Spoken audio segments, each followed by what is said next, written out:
وہ آئے مستقل تھی جن کے لیے وادی بطھا، وہ آئے جن کی آمد کے لیے کعبہ ترستا تھا، وہ آئے جن کو حق نے خلوت کی گود میں پالا تھا، وہ آئے جن کو حق نے خلوت کی گود میں پالا تھا، وہ آئے جن کے آنے سے عرش اعظم پہ اجالا تھا۔ قابل صدر اکرام، علماء اکرام،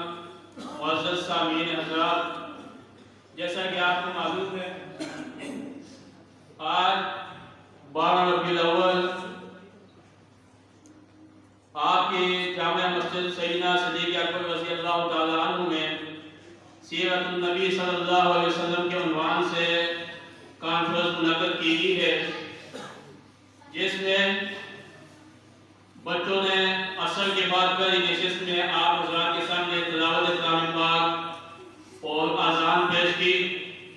اب دوسری نشست شروع ہو رہی ہے۔ دوسری نشست میں آپ کے مدرسے کے طلباء اور طالبات آپ حضرات کے سامنے نعت رسول مقبول صلی اللہ علیہ وسلم پیش فرمائیں گے۔ اس کے بعد حضرت مولانا صاحب جو آج کے اس محفل کے مہمان خصوصی ہیں وہ مختصر آپ کے سامنے بیان فرمائیں گے۔ تو میں یہ دوسری نشست کے باقاعدہ آغاز کے لیے تلاوت کلام پاک کے لیے اپنے مدرسے کے شعبہ